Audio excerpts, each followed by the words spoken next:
nous avons planté. Voici une visite après l'équinoxe pour vous montrer ce qu'on peut planter à cette période et ce qu'il vaut mieux ne pas encore planter. Il peut encore geler ici. C'est la zone 8 et le climat est très variable au printemps, comme toujours. Je sais que certains d'entre vous ont encore beaucoup de gel à venir, voire même de la neige au sol. Quand vous viendrez planter, je veux juste vous montrer que ces laitues ont été plantées ici il y a 4 jours. Et la façon dont on fait, c'est simplement de faire un petit trou comme ça. Je trouve les plantoirs excellents car c'est très rapide. Et puis voici un plant de laitue, on le sort du plateau. Et le trou est légèrement plus profond que le plant. Donc, quand j'enfonce le plant, il est juste un peu en dessous du niveau du sol. Et c'est très bien, car cela signifie que lorsque le compost tombera sur la motte, il aidera à retenir l'humidité. Donc ceux-ci, par exemple, ont été arrosés une fois vendredi, il y a 4 jours. Et maintenant, je les laisse ainsi. Je pourrais les arroser à nouveau dans une semaine. Le problème avec le fait de mettre un voile sur des arceaux comme ça, c'est que ça peut rejeter la pluie parce qu'elle s'écoule sur une légère pente. Et c'est pourquoi, dans l'ensemble, je préfère avoir le voile posé à plat sur les planches comme ceci. Ce n'est plus vraiment plat car les plantes l'ont beaucoup soulevé, comme d'habitude. Ici, vous voyez la roquette sauvage que nous avons plantée fin février, et elle a subi un peu de gel. Nous avons eu moins 2 degrés. Cela cause une légère décoloration sur quelques feuilles du dessus, mais elles restent en bon état et nous allons commencer à la récolter. En fait, on coupe la roquette sauvage simplement comme ça, juste au-dessus des plus petites feuilles au centre. Elles repoussent en 3 semaines. Donc celles-ci resteront sous leur voile comme ça, et on peut arroser à travers si besoin. Je n'y pense pas pour le moment, ce n'est pas encore la saison. Et tu sais, la plupart des plantes poussent très bien sans arrosage. Il va pleuvoir ce soir en fait, donc ces fèves, par exemple, ont vraiment profité du temps exceptionnellement doux qu'on a eu. On a eu une série incroyable de jours et de nuits qui ne sont pas chauds, mais juste agréables. Si tu leur offres un abri contre le vent, c'est justement le rôle de ces protections à cette période, ici également. Il ne fait pas chaud ici car il n'y a pas de soleil, mais c'est agréable et les plantes réagissent bien. Donc on a différentes salades comme la moutarde Red Lace, la moutarde Green Frills, l'amso qui est une moutarde indienne, la mesoi. Il y a un peu de Red Dragon et de Green Frills dont j'ai gardé les graines, elles se sont croisées. Finalement, ce n'était pas le meilleur mélange, la Claytonie d'Iverperstein a été formidable. Je ne me rappelle plus le nom de cette roquette, mais elle est étrange et a beaucoup grandi. C'était un essai. Ce sera retiré après la dernière récolte. Vous voyez qu'elle monte en graines. Et puis la laitue rouge grenoblat, ce serait intéressant parce qu'on en a perdu quelques-unes à cause de l'humidité surtout, et d'un temps incroyablement humide autour du Nouvel An, et un peu à cause du froid. Mais j'ai planté ces radis, et regardez ça, vous pouvez voir que les radis sont vraiment beaux maintenant. Et l'avantage de les cultiver dans cet environnement, c'est qu'il n'y a pas beaucoup de limaces, c'est assez sec. Gardez la surface sèche, arrosez une fois par semaine. Et c'est tout simplement un magnifique radis. C'est une variété qui s'appelle Rudy, je la recommande vivement. Elle ne devient pas fibreuse et ne monte pas rapidement en graines. Et donc là, c'est une endive diva dont on cueille les feuilles extérieures exactement comme pour la laitue. Une feuille de très belle qualité ici. Nous les récoltons depuis la fin novembre, endives frisées ici. Même chose, on cueille les feuilles extérieures. Et puis oui, c'est à peu près la même histoire en remontant ici. Vous voyez, c'est vraiment une belle sélection de salades et les arroser une fois, peut-être 2 fois par semaine, mais toujours pas tous les jours, certainement pas. Garder la surface un peu sèche. Ici, je veux juste vous montrer les poireaux, parce qu'avec les poireaux semés en motte, je pense que ce n'est peut-être pas toujours évident. Vous pouvez, si vous les retirez doucement comme ça, et vous entendez ce petit craquement. Et donc là, vous avez un poireau, et c'était l'un des deux. La germination n'a pas été très bonne pour ceux-là, et j'ignore pourquoi. Pourtant, c'est de la graine de bandit récoltée par moi-même. En y repensant, elle avait déjà 2 ans au moment du semis. C'est pour ça. Donc si je fais juste une coupe ici, et voilà un beau poireau. Et même si, tu sais, avec le semis multiple, on ne les plante pas profondément, regarde ma vidéo sur comment cultiver les poireaux. mais tu as un peu de blanc et tout ce vert pâle, délicieux, vraiment sucré. Donc je reviendrai pour ça plus tard. Il y a quelque chose que je devais te dire. Bien, oui, le webinaire, Nicolas m'a rappelé que nous avons un webinaire à venir sur l'accès à la Terre et c'est ce vendredi, le 27. Donc si vous ne vous êtes pas encore inscrit et que cela vous intéresse, c'est pour les personnes qui souhaitent avoir accès à la Terre pour cultiver. Que vous soyez un particulier, un groupe, des enfants, nous voulons explorer et discuter de certaines solutions pour cela. En fait, c'est l'autre chose que j'avais oubliée. Quand nous sommes dans la serre tunnel, nous avons créé un cours pour la culture en serre et en tunnel plastique. Allez y jeter un œil, c'est sur mon site web et c'est un mini-cours, mais il contient beaucoup de détails. Que semer, planter et comment entretenir votre serre ou tunnel. Et si vous observez les tunnels d'ici, vous pouvez voir qu'ils sont assez propres. Et pourtant, ce plastique a 6 ans et c'est grâce à Adam, le voilà en train de faire les bordures. Il y a 2 semaines, il a sorti une grosse brosse et il leur a donné un nettoyage supplémentaire du lichen et d'autres dépôts, ce printemps. Et l'autre chose qui se passe ce printemps, ce sont les tulipes. Elles ont été tout simplement incroyables. Donc celles-ci, nous les avons plantées il y a plus d'1 an, il y a 18 mois. Et regardez la différence entre ce lot ici et, disons, n'importe lequel qui pousse là-bas. Celles-ci n'avaient pas de couverture pendant l'hiver, mais les grandes, les grosses rouges, elles avaient la couverture en filet qui protégeait les branches. De la laitue pendant un moment, et c'est tout. Maintenant, je la laisse sans l'accueillir. Ça va monter en graines, et il y a pas mal de plants là-bas pour avoir assez de pollinisation croisée et une bonne diversité génétique. Tandis qu'ici, nous avons quelques signes du début du printemps. Ça m'enthousiasme toujours de voir les carottes sortir, alors j'ai soulevé le voile avec impatience pour vérifier si elles étaient là. Enfin, un bon signe. Attendre que les premières carottes sortent est toujours très stressant, car beaucoup de choses mangent ces petites feuilles, et les graines étant très petites, les jeunes plants ne repartent pas une fois mangés. On peut facilement perdre des semis, mais c'est le bon moment maintenant pour semer des carottes. Et idéalement, faites-le dans un endroit aussi dégagé que possible, là où il y aura peu de concurrence. Ici, les limaces sont nos principaux ravageurs sur les carottes. Elles mangent les feuilles. Mais il faut leur donner toutes les chances. Et cette couverture en voile leur donne plus de chances, parce que ce sont ces couvertures en voile, vous savez. Elles retiennent la chaleur, protègent du vent et éventuellement des animaux. Enfin, je dis ça, mais en fait, la nuit dernière, par exemple, un blaireau est venu ici et il a traversé une couverture en voile qu'on venait juste de poser hier. Il a fait un trou et ce sont ses empreintes qui traversent là. Et oui, ce n'est pas très rassurant de penser qu'ils peuvent mettre un tel désordre dans le jardin. Ici, nous avons des radis. Il est intéressant de comparer. Ceux-ci ont été semés un peu plus tard, en fait. Ils ne sont pas très loin. Waouh, donc ça c'est du radis cultivé en extérieur le 24 mars, c'est assez fou. Nous faisions quelques semis en avance sur le calendrier, sans penser qu'ils donneraient quelque chose. C'était surtout pour tester le compost et... Comme ils étaient en bon état, j'ai décidé de les planter.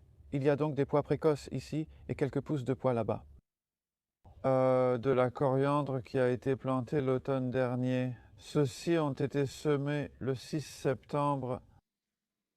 Et encore une fois, je trouve assez remarquable à quel point ils sont résistants. Et ils ont bien donné. Nous les avons beaucoup cueillis et ils continueront. Ils continueront à produire pendant encore 5 ou 6 semaines. C'est le trou du blaireau. Cette pièce de voile ici est vraiment très belle. Elle est faite à partir de matière végétale. Et encore une fois, vous pouvez voir que pour ces laitues, je n'ai pas mis d'arceau, c'est posé dessus. Et ça veut dire que s'il y a du gel, il peut y avoir plus de dégâts sur les feuilles. Il se trouve que je ne pense pas qu'on va avoir beaucoup plus de gel, il va y avoir un peu de gel. Le temps devient plus instable, les rênes de tout ça, plus de carottes. Là, nous avons du brocoli à jet violet. Il est un peu en retard cette année. Pardon, pas en retard, je voulais dire petit car ils le sont. Nous les avons perdus à cause des altises l'été dernier et le semis, fait fin juillet au lieu de fin juin, a aussi été tardif. Et donc ils n'ont pas beaucoup grandi, mais ils ont quand même belle allure. Et c'est une variété appelée clarette qui est très fiable pour une récolte en avril normalement. Le tas de compost est agréablement chaud, sans être excessivement chaud. Nous ne sommes pas encore vraiment en plein été ici, ni même au printemps. Il a fallu 5 mois pour en arriver là. C'est un tas de compost hivernal car on y ajoute constamment des morceaux. Et puis, on a eu des rats ici, c'était la première fois. J'ai ce composteur depuis longtemps, plus de 10 ans, et Adam est un vrai génie. Il a réussi à en attraper 2 et il y en a un autre. Un piège est toujours là, parce qu'il en reste un ici. Ils mettent le bazar. Je supporterais si Adam n'était pas là, car je ne sais pas attraper un rat, mais lui sait. Mais puisqu'il s'en occupe, je suis très content. Et tu sais, si tu as des rats dans le jardin, ce n'est pas génial. Genre, est-ce qu'ils auraient mangé ces graines de pois? C'est peut-être plutôt des souris. Donc ce sont des pois que nous semons directement. Et il y a Sugar One à une extrémité et Green Shaft à l'autre. Nous avons des espacements légèrement différents. Et je fais certains pois en module, d'autres directement. J'aime semer les fèves directement. Le semi-direct, c'est super si tu arrives à le réussir. Comme pour les carottes, c'est toujours stressant. Vont-elles pousser? Mais faire des brassicacées, par exemple, comme ici le chou rave qui pousse sous le voile, l'espacement est beaucoup plus large.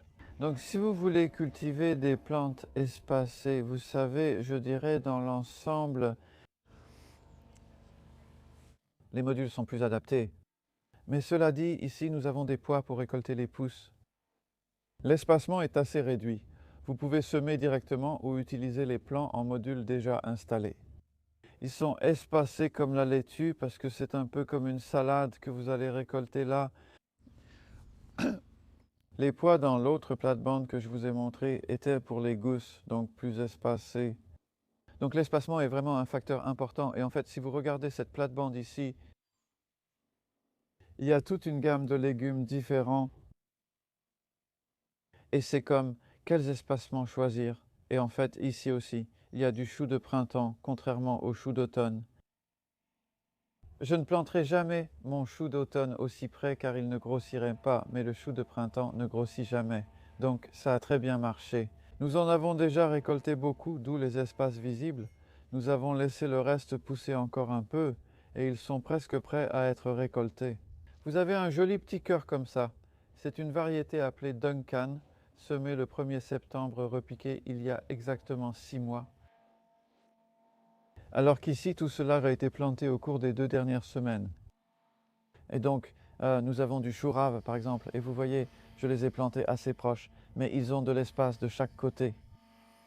Et puis, il y a 2 rangées de carottes, et croyez-le ou non, nous avons effectivement des carottes qui poussent, malgré la surface plutôt peu prometteuse.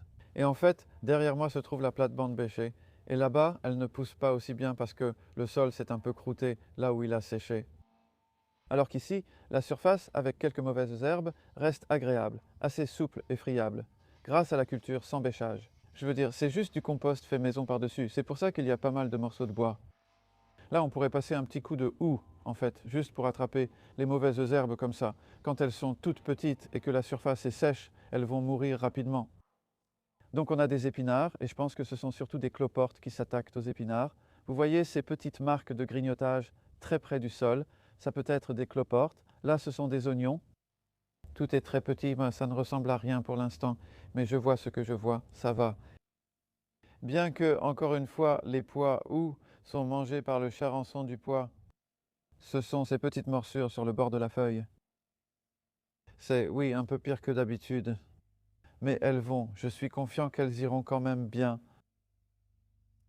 Ceci, c'est un radis semé directement, et là, c'est une pomme de terre qui pousse ou essaye de pousser depuis l'année dernière, alors qu'ici, on a les pommes de terre de cette année, Red Duke of York, et il y a aussi des charlottes là-bas.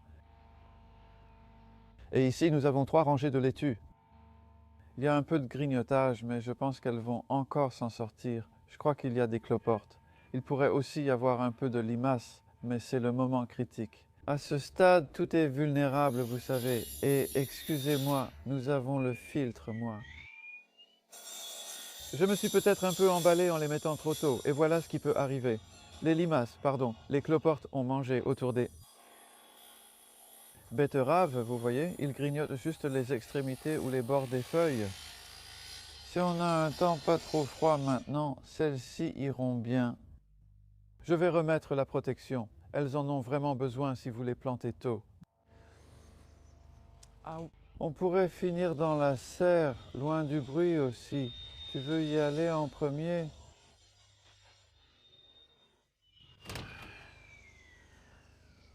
Juste pour te donner une idée, encore plus d'idées pour faire pousser des plantes, parce que ça ne s'arrête jamais vraiment avant octobre, tu sais, on en a plein. Il n'y a pas besoin de se presser pour semer beaucoup de plantes ou de graines maintenant. Et par exemple, hier seulement, j'ai semé les tout premiers soucis et d'autres fleurs sensibles au gel. Parce que je veux que les plantes se développent bien. Ce que j'aime, c'est que les plantes poussent vigoureusement et soient encore en pleine forme au moment de la plantation. Comme ces choux, et pas comme ces choux raves qui ont un peu jauni parce qu'ils ont manqué de nutriments. Et ça veut dire que quand ils vont en terre, ils sont un peu désavantagés et ils mettront plus de temps à démarrer. Il faut donc juste saisir le bon moment. Ou ces laitues, par exemple, ne sont pas tout à fait prêtes, mais on en a planté quelques-unes hier. Vous savez, je trouve qu'il vaut mieux planter une laitue de cette taille plutôt qu'une qui est vraiment grande et qui a déjà trop poussé. Et vous pouvez voir qu'il y en a plein ici. Et il y a une ou deux choses que je vais peut-être vous montrer. Comme le céleri, donc en fait, ça je pense que ce sont des fleurs. Oui, nous avons manqué de céleri à repiquer, mais c'est bien du céleri là-bas. Donc ceux-ci ont été repiqués il y a environ une semaine. Très petits, mais encore une fois, même principe, ils poussent maintenant vraiment bien. Là, ce sont des poivrons, et les tomates ont été repiquées. Je les ai semés directement dans ces modules, donc le taux de germination des tomates est bon. 2 plateaux de tomates. Voici un plateau d'agrétis issu de graines conservées de notre propre récolte, dont nous faisons pousser quelques plants. Et oui, n'hésitez pas à consulter mes guides de semis, un guide gratuit sur mon site web, et le calendrier aussi, il est toujours très utile pour vous. Nous avons réalisé environ 10% des semis annuels jusqu'ici. Donc vous avez le calendrier numérique et la version imprimée aussi sur mon site web. Et oui, je pense que c'est tout. Je crois que je vous ai fait faire le tour, donc nous reviendrons vers le milieu du printemps.